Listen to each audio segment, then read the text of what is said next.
and fuck her against a wall with those heels digging into my back. Thea's breath caught as she read my thoughts, her cheeks flushing into a tantalizing shade. Then the scent of sweet melon bloomed around me. Promise? Absolutely, I muttered as I lifted her hand to my mouth and kissed it. She blushed more deeply, and my nostrils flared as I drank in the arousal drenching her. I hadn't intended to cause that reaction, even if I appreciated it. But the kiss had given me a chance to show off the ring she now wore over her satin gloves. If we were forced to attend these archaic rituals, I'd put our presents to good use. The announcement, the kiss, even my forgotten gloves only spread the news faster. I was truly off the market. Permanently. "What are you up to?" Thea said under her breath. "Gossip travels fast, my love." The crowd parted before us as we made our way toward my family. It was customary to greet the matriarch upon arrival. This was the real test. If Sabine decided to raise hell, it would start an entirely new rumor. I probably should have warned Thea about that, too. But Thea glided next to me, offering gracious smiles to the strangers gawking at her. When we reached my parents, she greeted them warmly. Dominic Rousseau smirked, giving me a subtle nod indicating he appreciated our tactics. It was something he wouldn't dare say in front of his wife, but it spoke volumes. My mate was beginning to win him over. My brothers, even Benedict, would side with me if it came down to it. That only left one holdout regarding my family's position on my choice of partner. My mother's upper lip curled as we approached, revealing the fangs she seemed to have ready whenever Thea was around. I bristled, drawing my shoulders up in a show of strength. There was a time when she might have been able to take me. She was thousands of years older with more battle experience, but I had something she didn't have. A mate. One I would die to protect. "Mother," I said softly. "Happy Solstice." She blinked, her eyes sifting between us before landing on our joined hands. "You forgot gloves," she said with a sniff of disapproval.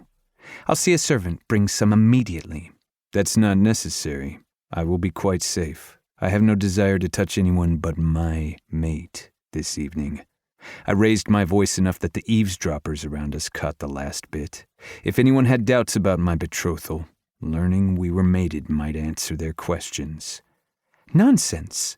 She snapped her fingers and an attendant appeared beside her. "My son forgot his gloves. Fetch him a pair." "Please," Thea added in a whisper. Sabine's dark gaze swiveled to her. My mother wore a wine-colored gown that snaked across her shoulder and draped elegantly down her back. Her black hair was twisted into twin braids that wrapped around her head like a crown. She was the angel of death incarnate, complete with stained red lips that suggested she might have recently dined on someone's heart.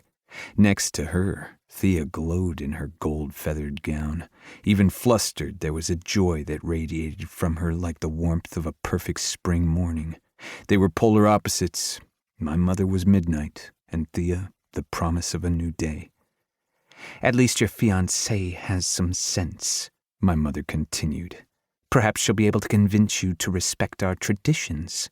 "Indeed," I said coolly, fighting the urge to smile. It wasn't exactly a blessing, but referring to Thea as my fiancée was an acknowledgement of our relationship, a public acknowledgement. "You look lovely," my father interjected, stepping closer to take Thea's hand. "And congratulations to you both." Next to him, Sabine pressed her lips into a thin line.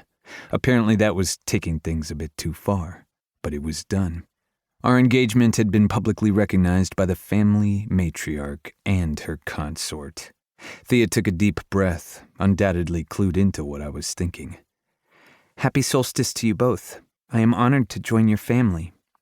The moment couldn't have been more deliberate if it had been staged. We were all taking our cues and playing our parts for our audience. When the attendant returned with my gloves, I took them.